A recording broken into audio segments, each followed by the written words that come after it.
Courtney, that was bloody fantastic. Thank you. Let me tell you something, Courtney. Something has changed in you, trust me. In the time you were on the show last year to now, your interaction with the audience, the confidence. I think this has been my favourite performance of you so far. So far. Imagine standing on the stage of America's Got Talent. The lights are blinding, the crowd is roaring, and every judge is leaning forward in anticipation. But for you, there's only one face that matters. Simon Cowell. He isn't clapping. He isn't smiling. But that doesn't mean you failed.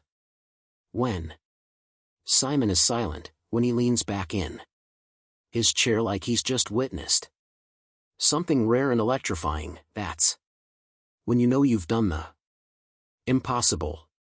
That was the moment for Courtney Hadwin in 2018. A nervous 13-year-old from a small English village walked onto the biggest talent show in the world, shy and almost trembling. But by the time her audition ended, she had transformed into a firestorm. Her voice carried the grit of a seasoned rock legend.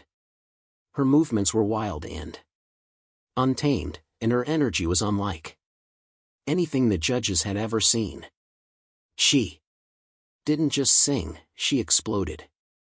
The golden buzzer was slammed, confetti rained down, and within hours, her audition was being replayed across the world. For a moment, she was the internet's newest obsession, and many believed they were witnessing the birth of the next great superstar. But just as fast as the lights had turned on, they began to dim. The story of Courtney Hadwin isn't the straight path to fame and glory that everyone expected. Instead, it's a story of pressure, identity, struggle, and the harsh reality of what it means to be young in an industry that devours talent as quickly as it celebrates it. So, what really happened to Courtney Hadwin, and where is she now? To answer that, we have to go back before the golden buzzer, before America's Got Talent, and before the world knew her name. Courtney Hadwin was born on July 6, 2004 in the tiny village of Hesselin in County Durham, England. Hesselin is the kind of place where everyone knows everyone. A former mining community tucked away in the northeast. It wasn't a town known for producing international stars, but it did raise Courtney alongside her siblings Paul and Melissa under the care of her parents Paul and Anne-Marie. Life there was simple, and Courtney was by all accounts just another child who loved to sing around the house. But there was something in her voice. Something different. Unlike most kids her age, Courtney wasn't just humming along to pop songs on the radio. She gravitated toward sounds with soul. Music with raw emotion, the kind that stirred something inside you. And once she saw Connie Talbot, another young girl, perform on Britain's Got Talent, a dream sparked in her mind. If Connie could do it, maybe she could, too. By the time she was 9 or 10 years old, Courtney had begun taking her singing seriously. She performed wherever she could, at home, at school, and eventually in front of her classmates. One performance in particular changed everything. At her school, she sang Say Something by a Great Big World and Christina Aguilera. A friend recorded the moment and uploaded it to Facebook. What started as a casual school performance turned into a viral clip in her community. People who had no idea Courtney had such a voice were stunned. Here was a young girl who sounded far older than her years, with a soulful depth that seemed impossible coming from a child. The video spread, and with it came encouragement.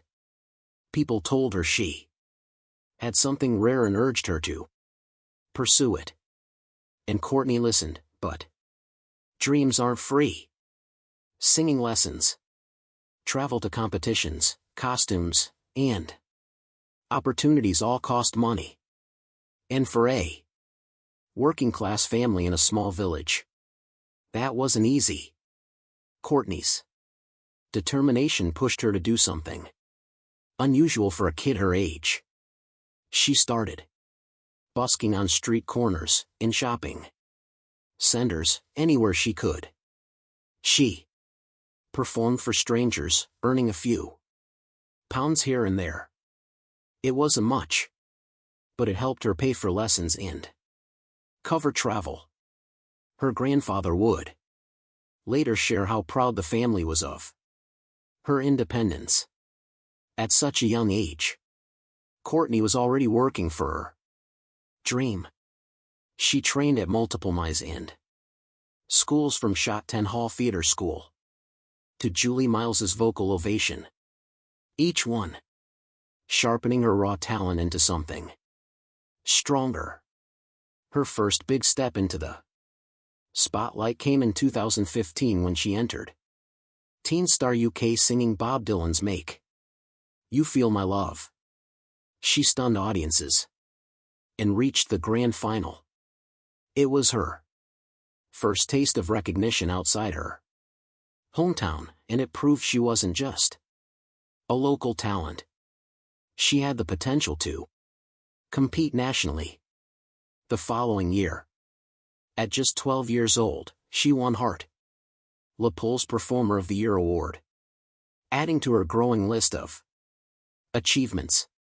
Soon after, she auditioned for Open Mic UK, delivering a powerful version of Nothing Compares to You.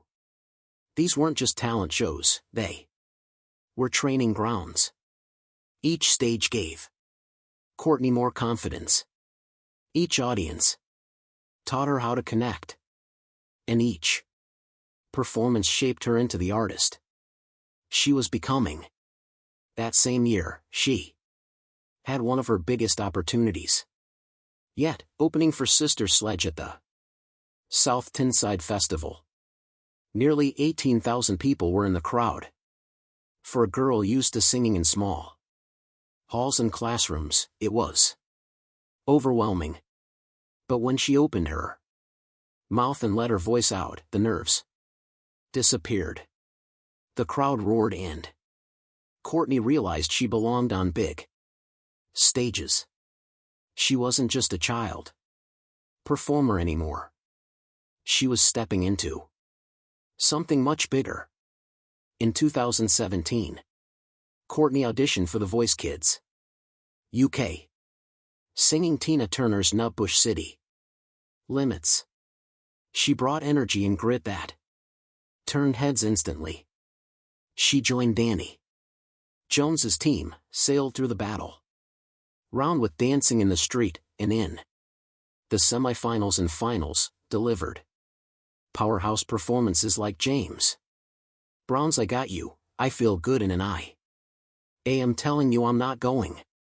She didn't win, but it didn't matter. She had once again proven herself on national television, and the buzz around her kept growing. Fans began describing her as an old soul trapped in a young body. A girl who could channel legends of the past with uncanny force. By this point, Courtney wasn't just chasing her dream. She was living it. But through all of this, one thing remained constant: her family. Her parents worked tirelessly to support her. Her father took on extra jobs, delivering pizzas, doing whatever he could to fund travel and lessons. Her mother kept her grounded, reminding her that fame wasn't the goal. Music was. Even when Courtney's career began to cross oceans with auditions in the United States, her family was right there beside her. When she later competed on America's Got Talent, her father traveled back and forth to Los Angeles so she wouldn't have to face the journey alone. Fame can break young performers, but Courtney's family was her anchor. They gave her the confidence to take bigger leaps. And by early 2018, the leap was massive. America's Got Talent was calling. By the time Courtney landed in America for season 13 of America's Got Talent, she had already faced her fair share of stages and competitions. But nothing could have prepared her for what awaited her in Los Angeles. The AGT stage is massive, the lights brighter, the audience louder, the judges harsher. Walking out that night, Courtney looked like any shy teenager might. Awkward, nervous, almost wishing she could disappear into the floor. She fiddled with her hands, barely made eye contact. And when asked about herself, she answered softly, her voice almost trembling. For the audience, she seemed like an unlikely star. But that impression lasted only until the music began. As the opening notes of Otis Reading's Hard to Handle rang out, everything about Courtney shifted. It was as if a switch had been flipped. The timid girl vanished, replaced by a fearless performer with raw energy bursting out of her. She stomped across the stage, belting with a raspy, powerful voice that felt decades older than her age. Her movements were wild and unrestrained, like she was channeling every ounce of soul and rock energy she had ever absorbed. The audience erupted into cheers, and the judges' jaws nearly hit the table. Simon Cowell leaned back, stunned, while Mel B and Heidi Klum exchanged looks of disbelief. And then there was Howie Mundell, who, unable to hold back, slammed the golden buzzer. In a rain of confetti, Courtney stood frozen in shock, her family screaming from the sidelines. In that instant, her life changed. The audition was uploaded online, and within hours it spread like wildfire. Millions watched it, then tens of millions, then hundreds of millions. By the time the season was over, her performance had been viewed more than 300 million times. One of the most viral auditions in the show's history. People around the world weren't just impressed. They were captivated. They called her the next Janis Joplin, a voice from another era, a phenomenon too rare to ignore. News outlets ran stories on her. Fans created pages. And the name Courtney Hadwin was suddenly recognized across continents. As the live shows progressed, Courtney proved she wasn't just a one-audition wonder. In the quarterfinals, semifinals, and eventually the finals, she delivered electric performances that blurred the line between child prodigy and seasoned performer. Each time she gave the stage everything she had, leaving audiences breathless.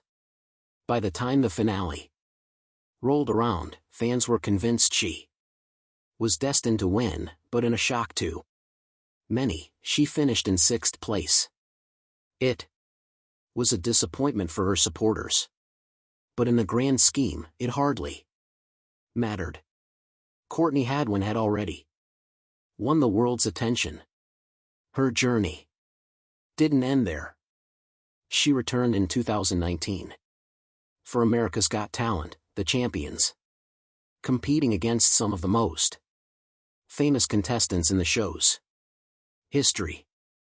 Though she didn't take the crown, her presence was undeniable. 4. A girl barely in her mid-teens, she had achieved more in a year than most aspiring artists achieve in a lifetime. And then came the moment that seemed like the final piece of her dream. Simon Cowell, the man who rarely takes chances on young performers, signed her to his record label, Psycho Music, in partnership with Arista Records. 4. Courtney, this wasn't just another milestone. It was validation from one of the most powerful figures in the music industry. She was just 14 and she had a recording contract with Simon Cowell. On the outside, it looked like the beginning of a superstar career. Fans imagined albums, world tours, collaborations with major artists. The headlines were glowing, the industry was buzzing, and Courtney herself was thrilled. In interviews, she said, joining the label felt like a dream come true. She was excited to record original songs to show the world who she really was. It seemed like everything was falling into place. But behind the scenes, things weren't so simple. The reality of the music industry is rarely as glamorous as it looks from the outside, especially for someone so young. Overnight, Courtney went from being a student who loved to sing to being a product of one of the toughest industries in the world. Let us know in the comments. And don't forget to like, share, and subscribe for more updates just like this.